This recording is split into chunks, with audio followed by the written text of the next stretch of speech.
Welcome, everyone. We are waiting 2 more minutes for everyone to join us.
Good afternoon, everyone. I'm Marie Suk, Marketing and Business Development Director at Bioceanor.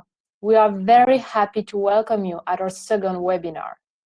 Today, we will talk about IMTA and sustainability and how the digitalization of the processes will help integrated multi-trophic aquaculture to scale up. Then, we will illustrate this thematic through the new Euro project for IMTA, Astral. This session will be organized with a 45-minute presentation and a 10-minute question and answer session. Along the presentation, feel free to write your question you may have on the chat dedicated on the right side of your screen. Some of the moderators will answer it during the presentation, and for the rest, we will answer it at the end of the presentation. Now, it's time to present our panelists. So first, Charlotte Dupont. She is our CEO at Bioceanor. She has a PhD in biology and more than 5 years of experience in data science and IoT. She will present IMTA from a sustainability point of view. Then Elisa. She is a senior researcher at the Norwegian Research Center. She's involved in many European projects, and she will present the new Astral project from IMTA she's coordinating, and which are started this month for 4 years. For my part, I will moderate the session. So thank you again for your interest on this subject, and I pass it over to Charlotte Dupont.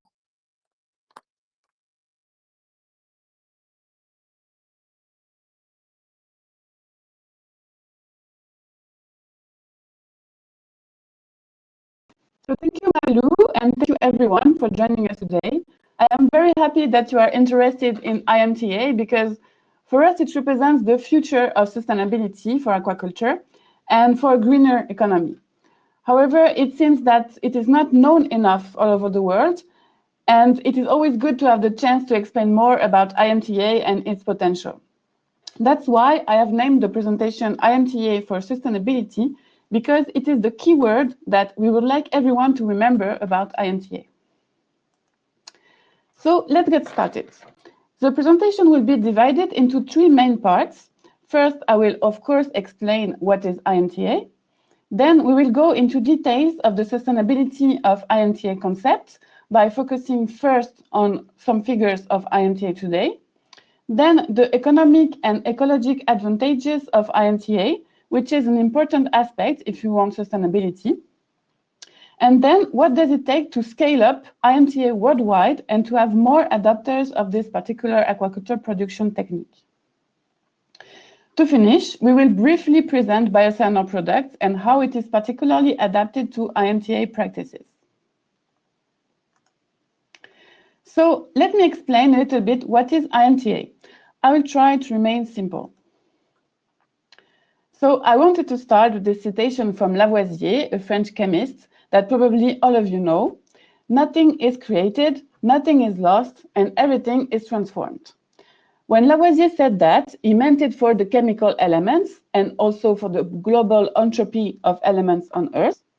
However, this is perfectly applicable to IMTA concept, as you will see it very soon. Just keep this concept in mind of circularity of elements that are never lost or created, but always transformed in a way or another. So about these elements, what happens when we have a fish production, let's say a salmon production? Those fish consume mostly feed that they transform into excretion or feces. They consume also oxygen that they transform into carbon dioxide. But then where does this carbon dioxide go? Of course, it is dissolved into the water, and some of it is absorbed by natural elements present around it. But the more fish you have, especially in intensive aquaculture, the more carbon dioxide you have in the water. And the saturation point is reached very quickly into the surrounding waters. The same process happens with the feces. Phosphorus and nitrogen, the two most critical elements of the fish excretion, rise in the water ecosystem and reach a saturation point. So if you take the environmental point of view, you will have all these indicators showing a big pressure on the ecosystem. Oxygen is consumed by a lot of fish, and the concentration of oxygen can reach a low point. Depletion in oxygen is a big stress for the surrounding ecosystem. And also, carbon dioxide, phosphorus, and nitrogen are too high in the water surrounding the fish production. So all of this combined makes a critical environmental pressure on the ecosystem. Now, imagine that in addition to the fish production, you have seaweeds and shellfish production nearby. Fish will, of course, continue to consume oxygen and to produce carbon dioxide. They will continue to eat feed and to have feces excretion. But this time, the seaweeds recapture the carbon dioxide to produce oxygen. And this oxygen can be reused by the fish in a circular manner. Also, the inorganic dissolved nutrients from the feces can be absorbed by the seaweeds, and the organic dissolved nutrients can be filtered by the shellfish. And this is what we call the integrated multi-trophic aquaculture, or IMTA. So with the circularity of the process in IMTA, the pressure on the environment is low. Oxygen level is higher and more stable. The carbon dioxide and other elements like phosphorus and nitrogen are low. So the exact definition of integrated multi-trophic aquaculture is the combination of cultivation of fed species, like fish or shrimp, with extracted seaweeds, aquatic plants, and shellfish that recapture organic and inorganic nutrients for their growth. There are a lot of advantages to this kind of practice, including a greater environmental stability, a greater economic stability, and also a better societal acceptability. So I hope that you are familiar with the concept now, and if you have some questions, just type them in the chat and I can answer them at the end. So a little bit of history. IMTA is in fact as old as aquaculture. In China, it has been reported from 2000 before Christ, a document that detailed the integration of fish with aquatic plants and vegetal production. There is also evidence of tilapia grown in integrated aquaculture ponds in Egypt around 1500 before Christ. So in the 1000s, Aztec Indians installed in Mexico Center, they built what they called the Chinampas. The Chinampas was floating islands where they cultivated plants. And while they cultivated plants, the roots of those plants get inside the water, immerged into the water.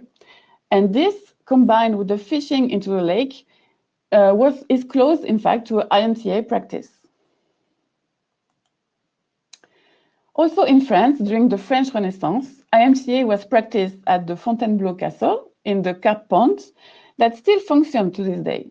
The King Henry IV has given instruction that the estate should be self-sufficient and could not depend on provision. Therefore, the carps were cultivated alongside with aquatic plants. In the 70s, John Reeser resumed the interest of IMTA that he called Integrated Waste Recycling Marine Polyculture System. So the following decades were very productive on the subject with a lot of different names: polyculture, integrated mariculture, integrated aquaculture, ecologically engineering aquaculture, or even ecological aquaculture. So in 2004, to harmonize all the names, Thierry Chopin and Jacques Taylor invented the term integrated multitrophic aquaculture, so IMTA. Thierry Chopin is a French researcher who has lived in Canada for 30 years and has dedicated his research life to IMTA. If you want to know more about IMTA after this presentation, I strongly encourage you to check out his Google Scholar or ResearchGate profile. He has a tremendous amount of publication on the subject of very high quality. And I also take the opportunity to say that almost all the research and articles that I use for this webinar comes from Thierry Chopin articles. So don't hesitate to check out his work. He also invented the beautiful term, what I found beautiful, turquoise revolution, for a blue economy that must become greener. And this is exactly what we would like you to remember today. The blue economy must become greener, so become turquoise. So let's start the second part of this presentation, IMTA for sustainable aquaculture. So maybe you know this report that you can see on the picture. It is called the State of World Fisheries and Aquaculture, also known as SOFIA.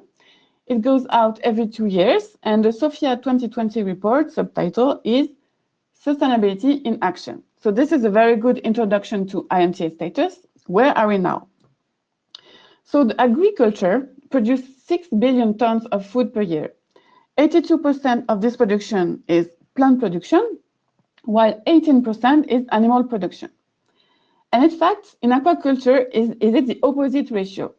It produces 100 million tons of food, but 28% of plants and 72% of animals.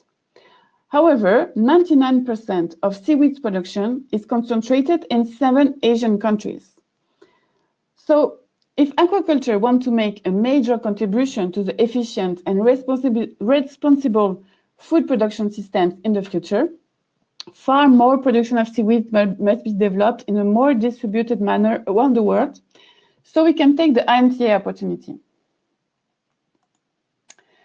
So I talked earlier about this new term, turquoise revolution, and we really have to turn to responsible aquaculture and green management of aquaculture production, because capture fisheries are saturating. Aquaculture is expanding, and the practices must be more sustainable to feed a growing population. And by essence, IMTA is naturally sustainable and green.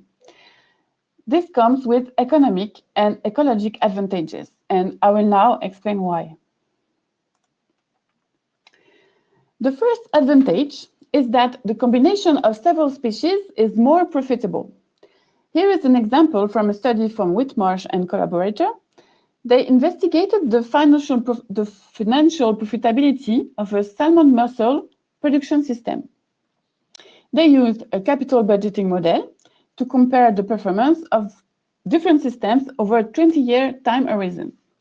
So they compared the salmon monoculture, the mussel monoculture, and the integrated salmon mussel culture. The mussel monoculture presented a net value of $0.6 million and the salmon monoculture 1.7. The integrated salmon mussel culture presented a net value of 2.6 million value, and that is 12% higher than the mussel and the salmon monoculture combined. So why is it possible? Because of the IMTA production, the environment has a cleaner water, and because of that, the fish have less disease and less stress. So they grow better with a better production yield. And this is only one example upon many, many where IMTA practices are more profitable than monoculture. So another economic advantage is that it reduces the risk associated with production variability and changing market conditions. A study of Riedler and collaborator compared the viability of an IMTA system and a salmon monoculture based on data from a pilot's salmon mussel kelp farm in eastern Canada. Over a 10-year period, and assuming a 5% discount rate, the viability of the IMTA system were 24% higher than the monoculture operation.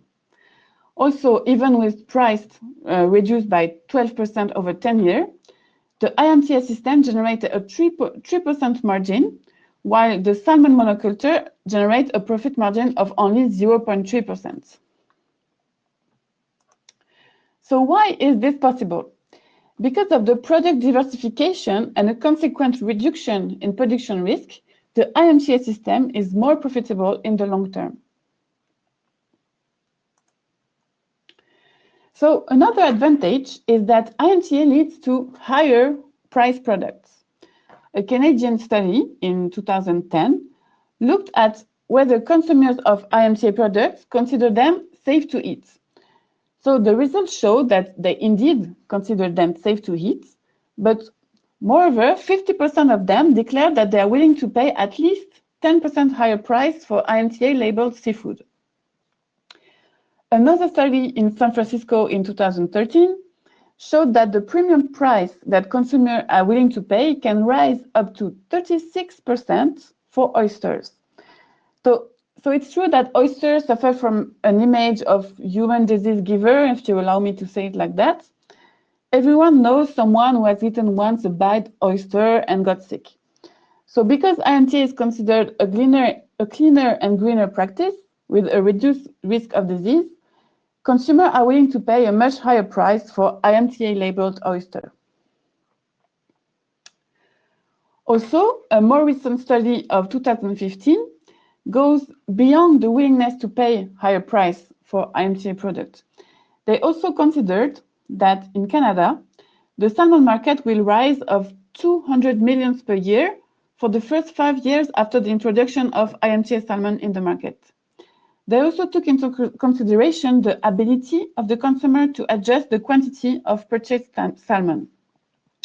So they conclude that not only people will buy more salmon if they have IMTA salmon in their choices, but also people who avoid buying farm salmon for ecological reasons will be starting to buy IMTA salmon, especially if they have an eco-certification label.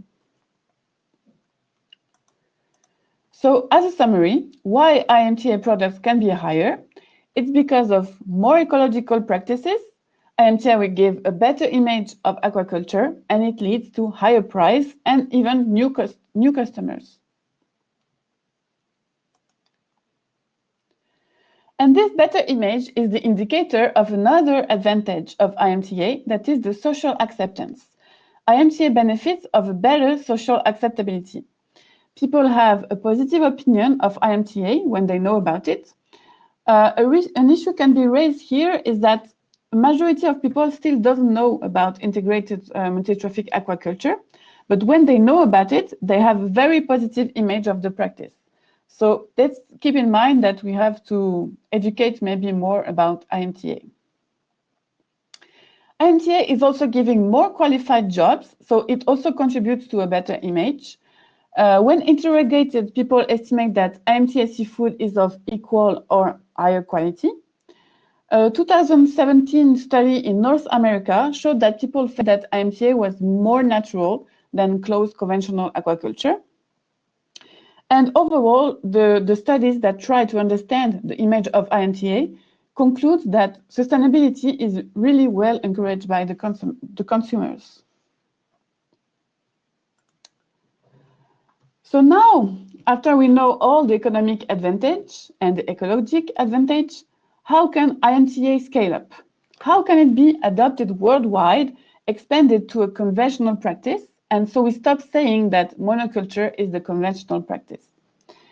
A very recent study of Thierry Chopin that came out this year considered that we need three things to push IMTA to the next level. First, we need a good bioeconomic modeling of IMTA that takes into account all the parameters for the future farm manager to understand exactly what it takes and what he is aiming to. Second, we need a good marketing strategy and the promotion of eco-certification products to boost the purchases of IMTA products. The more the consumers choose IMTA, the more IMTA will be developed worldwide. And third, aquaculturists need good instruments to foster adoption of IMTA, from a good mentoring system to water quality smart tools. So first, the need of bioeconomic modeling of IMTA. Before starting an IMTA project, a lot of economic questions can arise. What are the net economic benefits of IMTA? How does it compare to traditional aquaculture? How do we properly model IMTA operation as an integrated system? And by integrated, do we mean biological versus ecological, or do we mean economical versus societal? So the economic model should address all these questions. It has to take into account as much elements as possible. At least it should integrate the nutrient streams generated by aquaculture and its recirculation in IMTA. This is a key point to understand all the organic and inorganic nutrients that will be reused from feces and waste. It should also integrate the particularity of each species and the integration between each other to modelize the best association possible.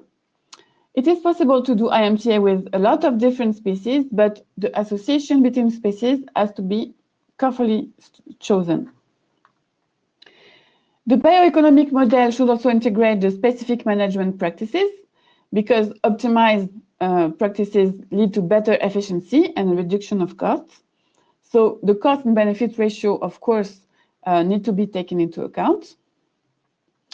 This model will be useful for the farm manager, but also for the farm operators and the regulators. The regulators will have a better understanding of the overall model of IMTA and a better management of the waste taxes.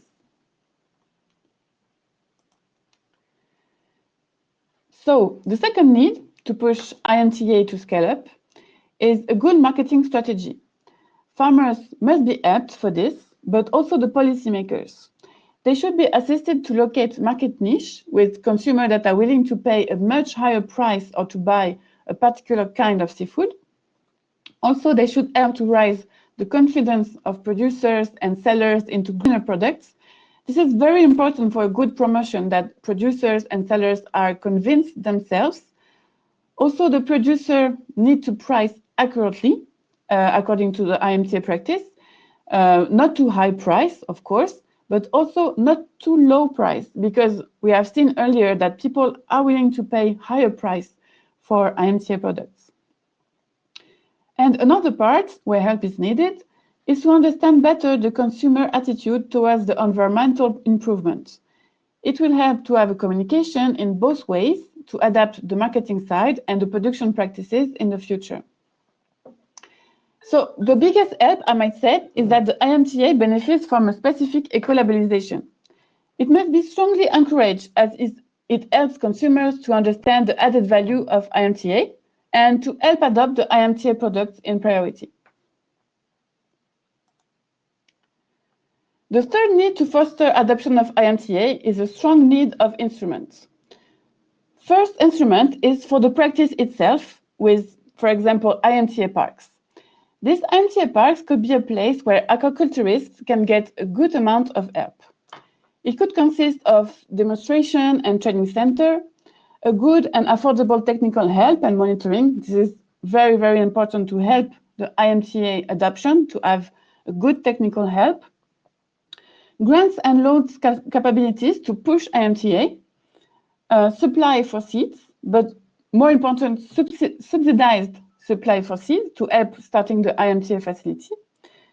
And as we have seen earlier, assistance in marketing of the products. Also, we have seen that water quality is at the center of IMTA success, the recirculation of the nutrients, the reuse of the waste. So water quality must be continuously monitored and controlled. And this is what we do at Bioceanol. So I hope that you had a good overview of IMTA, its challenges, how it can scale up for worldwide adoption. I will now conclude this presentation by presenting you what Bioceanol can do to water quality, and this is particularly important for IMTA. So our solution is a virtual assistant for water quality monitoring. It gives continuous measurement of water quality parameters and real-time visualization of the data. It is capable of anticipating water quality deterioration to better manage the critical situation. We also have predictive algorithms to prevent the risk. Our products are autonomous with solar panel and plug and play through the LoRaWAN radio network. We have alerting systems with email, SMS, phone calls when the thresholds are exceeded.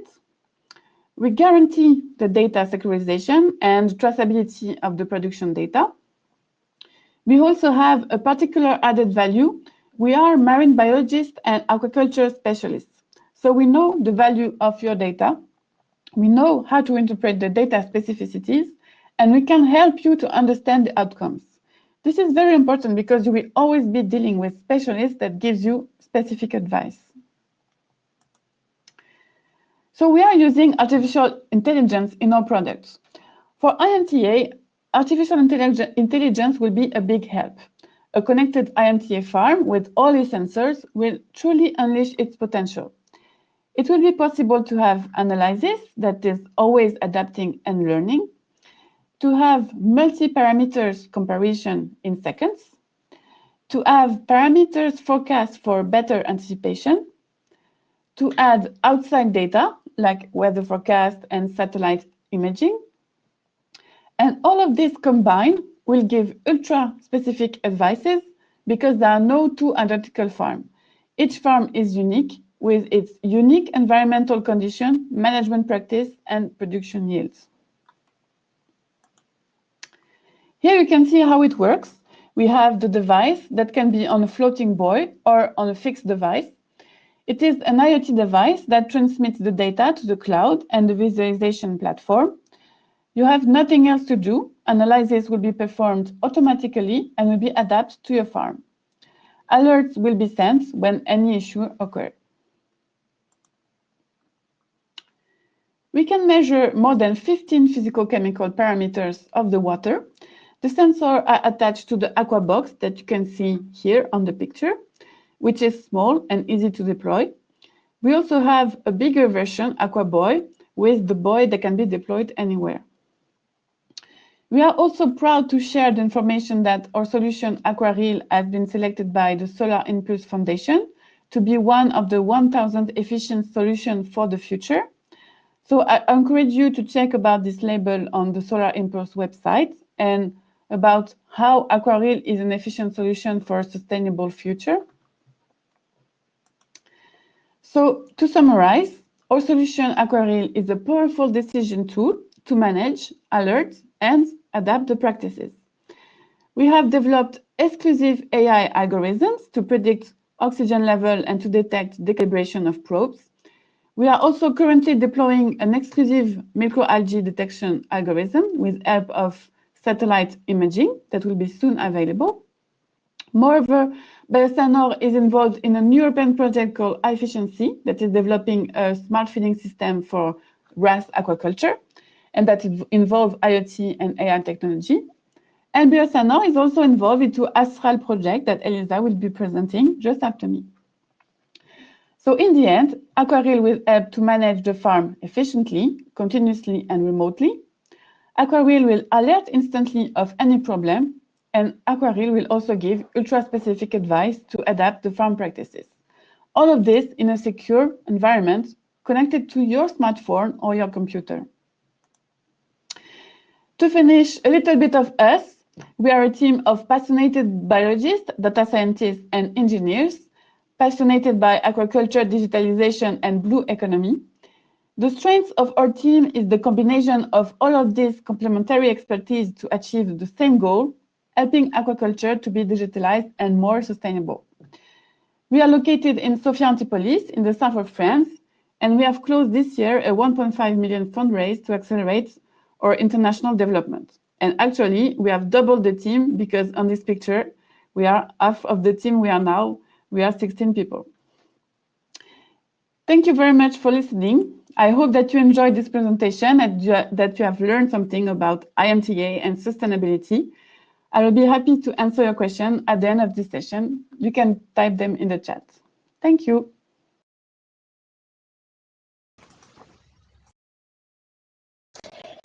Thank you, Charlotte. Sustainability is a key point in aquaculture. And as we just talked about our innovative products, this is the perfect transition to introduce Astral, the project which aims to promote innovative IMTA. So, Elisa, stage is yours. So I'm turning. Thank you so much, Marilu, and also Charlotte and the whole Biocenor for inviting me and presenting Astral.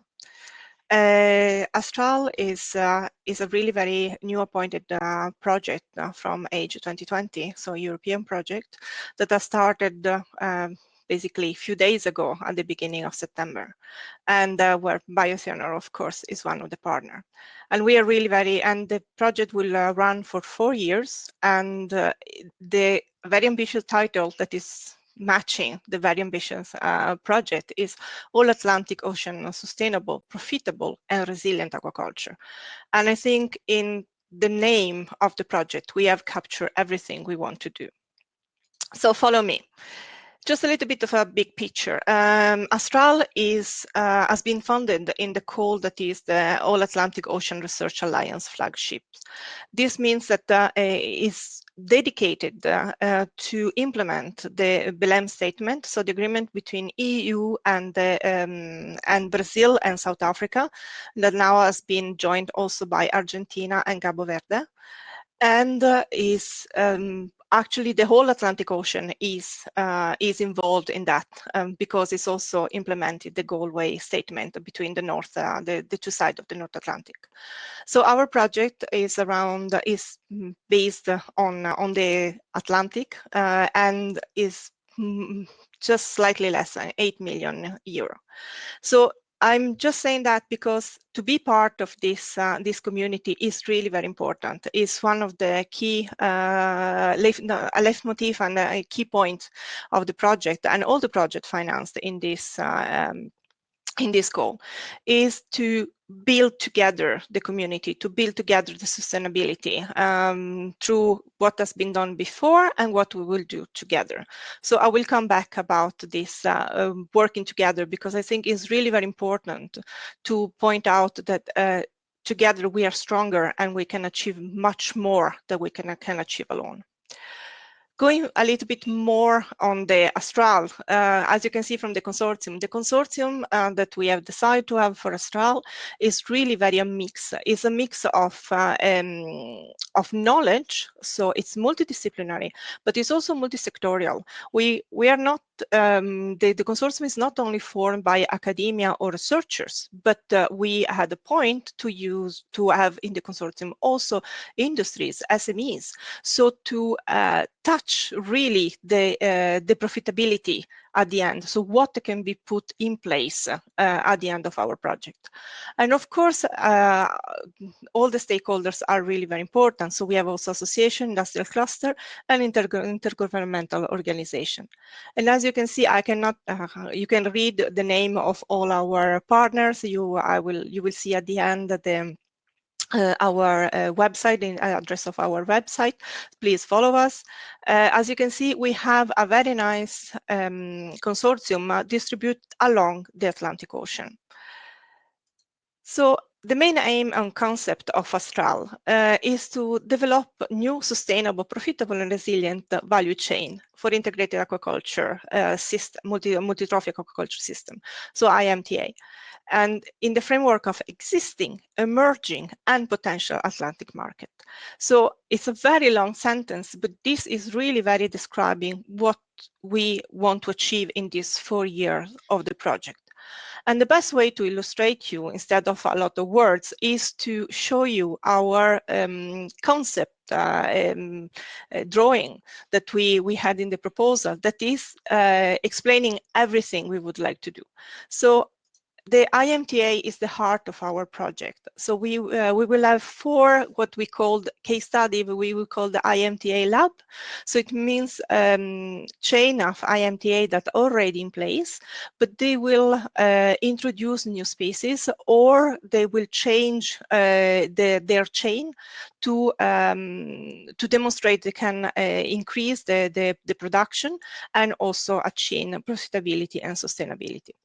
And those chains will be in Ireland, South Africa, Brazil, and Scotland. And then we have Argentina, doesn't have an IMTA yet, but would like to. So we will help them to find the best combination for the regional challenge.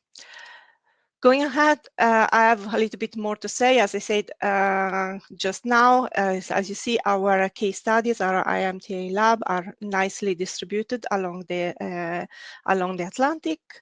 And also, what Charlotte was saying before, the example she brought was the open offshore IMTA. That is the first one and the one that historically has been developed. But of course, with the development of the technology, now also flow-through inshore and recirculation inshore systems are really very important and can foster IMTA. So a chain of species where the nutrients pass from one species to the other can be also achieved in an inshore system. Our IMTA, of course, we would like to develop our IMTA, take into account that there is not a solution that is fitting everybody or everywhere, but we need to take into account the regional challenges. And also that we would like to explore how to render those chain more profitable and sustainable. So the combination is not only to focus on the species, but especially on the chain of the species.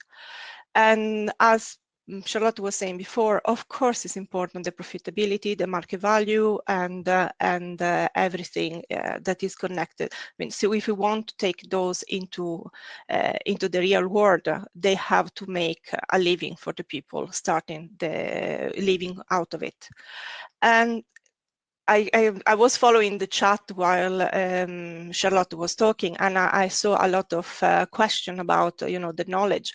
I will talk a little bit more afterwards, but of course the knowledge transfer between the species and the chain of the species is really very important. Have to be an open book.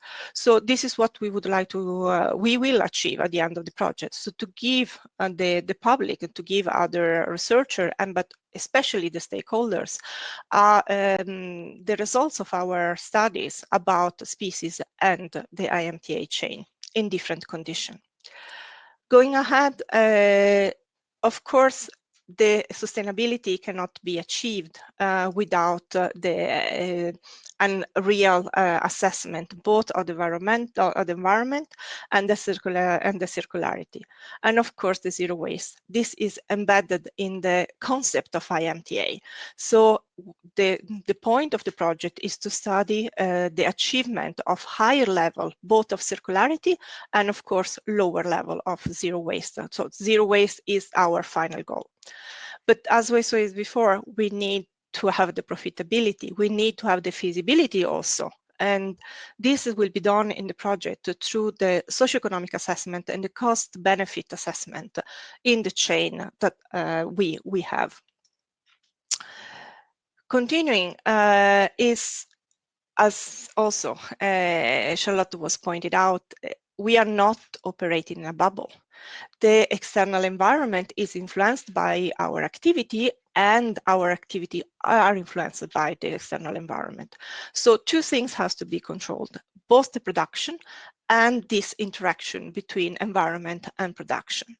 So because also as I said, there is not a solution that is fitting everybody, and also there are stressors, threats from the climate change. For this reason, we would like to have a resilient IMTA chain, and also emerging pollutants or pollutants in general, that is the harmful algal bloom, the pathogens, and the microplastic. That is really very a big problem we can see every day in the news.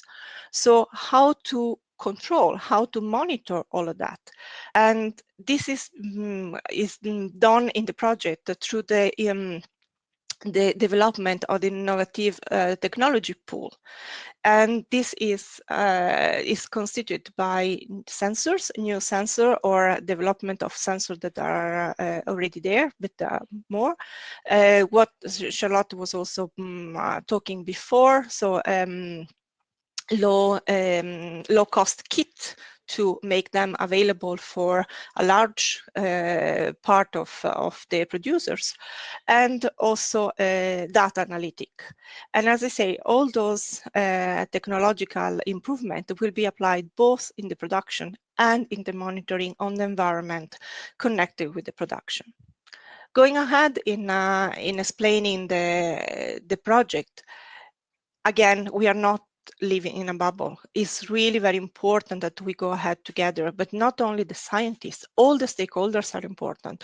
We need to build a stable relationship at all levels between the two sides of the Atlantic, well, worldwide, but in this case, we started with the two sides of the Atlantic. So what we want to achieve is to map the relevant stakeholders for the aquaculture IMTA production, but not only the production, as I say, the technology, the policymaker, the training facility. So all the stakeholders connected, and give them, so we will develop a platform that is called the Aquaculture Helix, where those stakeholders can take contact with each other, they can grow each other, they can share the knowledge and learn from each other. And also we will establish this aquaculture Atlantic Aquaculture Alliance 3A, that is the operational part of this platform. It means to put together those stakeholders to talk with each other, to find a solution together through training courses, through dialogue meetings, through many opportunity we can have, and on different topics. I can go towards, I can talk about that a little bit more afterwards. Training is really very important. Again, I see on the chat there is a lot of, yeah, but then you need a lot of knowledge. Yes, on IMTA, you need to have the knowledge of more than one species, how the species work together, the technology. So there is a lot of things to take care of, and that all those bricks have, all those part of the puzzle, they have to work together. So our aim is to also to train the workforce of the future with a specific, also with the special attention to the gender equality and the solution pro poor, to help this sustainable type of production to grow and to reach the market level. Going ahead on the project, of course, this is what we want to achieve, and I can talk about the impact. I will talk about the impact now. So, of course, those are just mentioned, but I can go a little bit in detail. So, of course, this is as a project financed by the European Community, so it was specifically awarded for the contributing to the blend settlement. So this agreement, let's say for the South Atlantic, but actually is for the whole Atlantic, and building this community, because as we research some aspect of the sustainability, other projects can assess other part of the sustainability, and when we pull our force together, then we can have better solutions. And of course, this will be done with improving the science, so improve the husbandry, improving the system, improving the technology, building the partnership and the community, as I said, and give suggestion to the policymaker, to the administrator, to the people, to the regulator. This is really very important, because at the end is the rules are deciding what can grow or not, which sector. Of course, we want to increase also the competitiveness of the EU, both in blue growth and in ocean technology. And this has been already explained very well by Charlotte. So as I said, it is important to take into account the regional challenges, the species, so to have a very good knowledge about the different species, but how the species work together, so the value chain, and also the technology, because the final aim is to lower the environmental footprint and to give also monitoring recommendation, how we can be sure that we are controlling or checking the right parameters, and how to do it in the best way. As I said, zero waste, circularity, one of the main points embedded in the concept of IMTA. I will not explain the whole figures, but there is a lot to take into account. And as I said, we have different systems. We have the open system that maybe require less investment for the structure at the beginning, but then create problems afterwards, or more difficult to manage afterwards. The closed system require a more investment at the beginning, but it's easy to control. So there is, as I said, not a solution that fits all, but it's important to examine all of them. The consumer trust, Charlotte mentioned, of course, in the excessive production, there is a lot of opposition. What we would like to demonstrate is that if we have a better aquaculture management, better husbandry practices, if we take care of the welfare of the species, and we explore the social licenses, the social acceptability, then we can turn and we can help the consumer to have more trust and confidence in the seafood product. In Austral, we'll also follow the eco-labeling. This will be also one of the tasks. And as I was saying before, training the workforce in the blue economy. As I said, we need people skilled not only in one sector, but have this multidisciplinary approach and multi-sectorial approach. They need to be able to switch rapidly, to understand different languages, to understand different discipline at the same time. So we will develop this hookup, the human capital development plan, sorry, that is in different, that will have different several contribution from their several disciplines. I just put something here: monitoring, food safety, climate resilience, pollutants, and so on. Take into account the regional challenges and the societal challenges, and to give us the workforce for tomorrow. And then, of course, policy, as I said, is really very important. First, because we want to contribute to the sustainability, and we want to achieve the global goals in 2030 and all the other goals. But of course, this also gives some suggestions to the regulators and the policymaker. I think I can stop here. I can go, of course, I'm the coordinator of the project. I can talk for hours about it, but please follow us. Those are all our social media accounts. So follow our website, follow Twitter and Facebook, LinkedIn, whatever. Feel free to address questions directly to me or to astral@northresearch.no. I will forward your email if it's a very specific question to one of my colleagues that have the specific answer. And I'm really very happy to say that Thierry Chopin is part of our team. So I think I will stop here. Thank you so much for inviting me, and I think we are ready for the questions.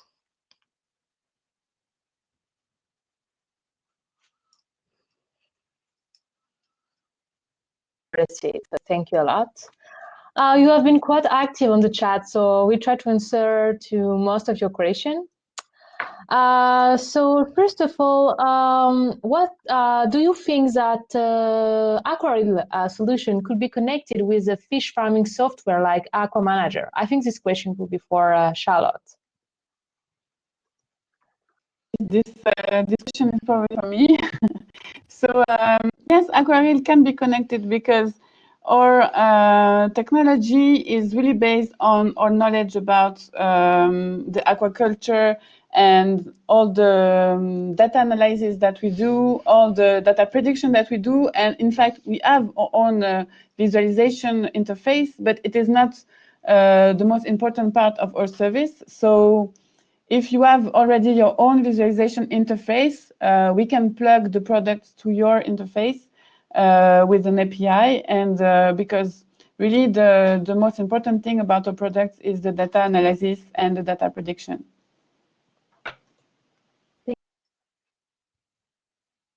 Elisa, would you envision an international standard for training for IMTA? The idea for Astral is exactly to align the existing training and to create new one. So we are also in a very close dialogue with other projects awarded in the same call. So to pull together our force and our finances also to make this more courses open to as many people as possible. Now, the COVID has also pushed us to think about, out of the box and to have maybe some more online training.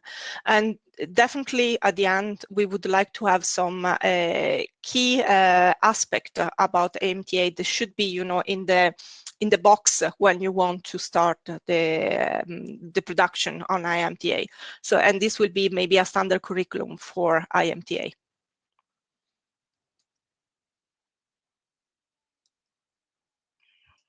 Presentation about the data, the 20 years data, if it was modeled economic data or if it was real data from Canadian fish farming companies. So Charlotte, if you can answer this question. It was modeled data. A lot of studies that we have is coming from modeled data. We are lacking a lot of true IMTA data. I mean, on the long run, 20 years data have been modeled and it's not real data. So this is maybe what we need to target in the future, to have more IMTA data, to understand more all the aspects and to be able to make good models.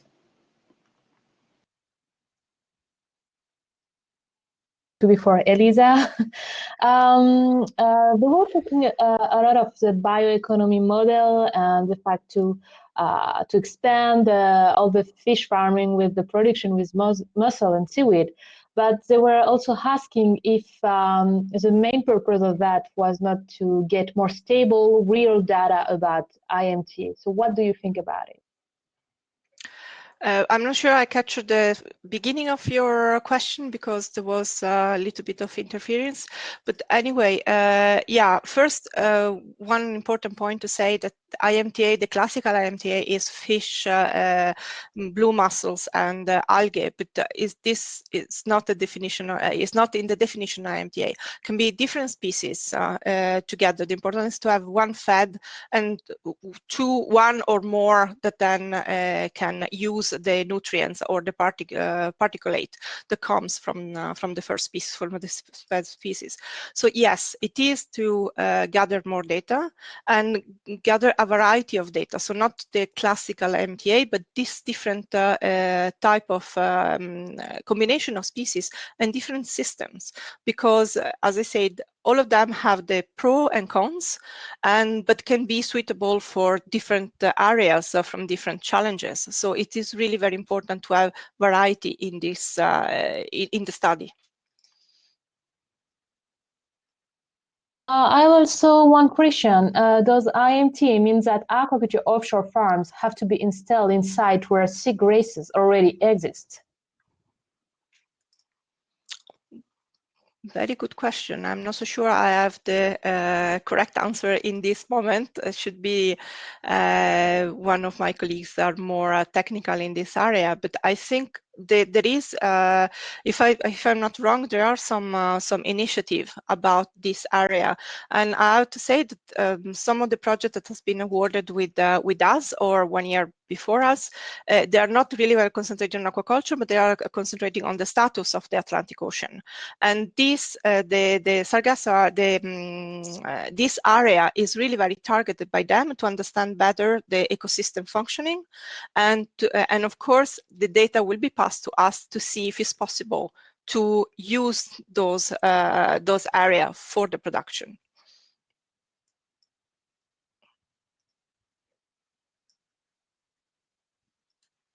So I'm just going to check the last question. It's one question about Astral. So this is that the goal is to develop a new and improved innovative technology pool. And the question in O, is this development going to be operational? Yeah, for this reason we are saying that our consortium is not only researchers, but we have SMEs and we have also producers in the consortium. We are working closely with IMTA production exactly to reach the end. Of course, the project cannot have at the end to reach a TRL 7 with all the aspect. But the point for us is to reach the reality, so not to have a desktop study, but to give solution to the people working on IMTA and sustainable aquaculture in general, with different aspects, as I say, technology, production, husbandry, and training the workforce.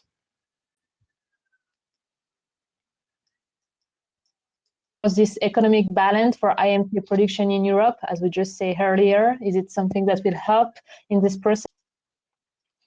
Yes, sure. And it's important to say that Astra is not the only one working on IMTA production in this moment. There are many initiatives. So for this reason, I'm saying it's the community. So we need to pull the data together and to have better prediction and evaluations, assessment. Everyone, oh, I still have a last minute question. Okay, the last one, and after it's finished. Okay, so will Aqua mainly focus on open IMTA, also included closed land-based system? And will it address the issues regarding food safety or only consider IMTA as a cascading production process? Someone has not really followed the presentation closely, because I say that we don't have only an open system, but we have also inland system recirculating and flow through. So yes, we will afford more than one system, and the food safety. Yes, we will follow it up to the point, because the authorities that are taking up the food safety. So it's not our duty to go there, but of course the important thing is to find species that can work together and they are not creating problems with each other. Yes, that's for sure. Thank you again, all of you, for your participation at this webinar.